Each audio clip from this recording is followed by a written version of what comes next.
Дарагія ўкраінцы, дарагія сябры, 4 гады таму вераломная Расія напала на Украіну. 4 гады, як расійскія ракеты і дроны б'юць па дамах, бальніцах, школах. І ўжо 11 год, як людзі гінуць таму, што Расія вырашыла, што ёй можна ўсё. Страшна ад самой думкі, што вайна стала штодзённасцю, але да гэтага немагчыма прызвычаіцца.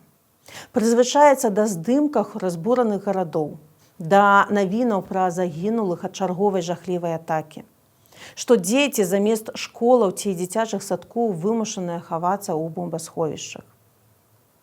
Мы, беларусы, захапляемся украінскай мужнасцю.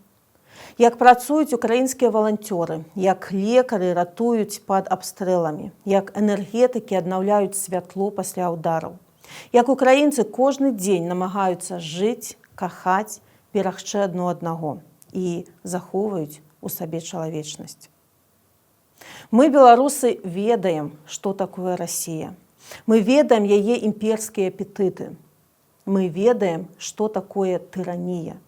Мы разумеем, што сёння Украіна змагаецца не толькі за сябе, а за ўсіх нас, у тым ліку за вольную Беларусь. Менавіта таму 4 гады таму, да і нават раней, многія беларусы пайшлі добраахвотнікамі ваяваць за Украіну. І многія заплацілі самым каштоўным сваім жыццём. Нават сёння ў гэты дзень многія беларусы знаходзяцца на лініі фронту ці ў расійскім палоне. І мы молімся за іх жыццё і перамогу Украіны. Мы молімся і за беларускіх палітвязняў. Сотні з іх знаходзяцца ў турмах за салідарнасць з Украінай, за тое, што спрабавалі спыніць расійскую тэхніку ці распаўсюджвалі праўду пра вайну. Пасля пачатку поўнамаштабнага ўварвання многія беларусы засталіся ва ўкраіне, нягледзячы на абстрэлы, на праблемы з дакументамі, таксама, каб дапамагаць. Беларуская грамада Украіны валанцёрыць, збірае кошты, дапамагае ветэранам.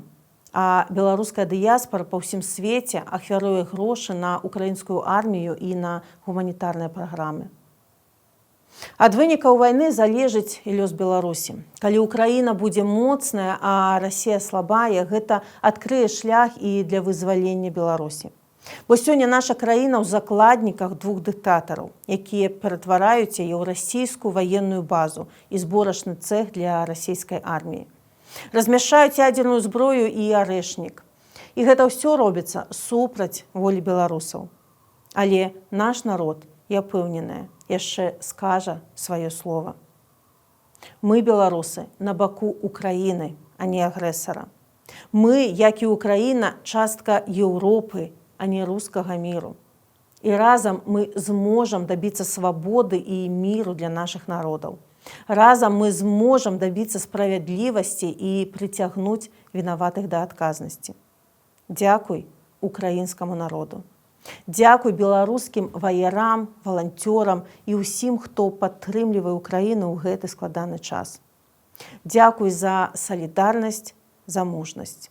Разам мы ўсё адолеем. Слава Украіне! Жыве Беларусь!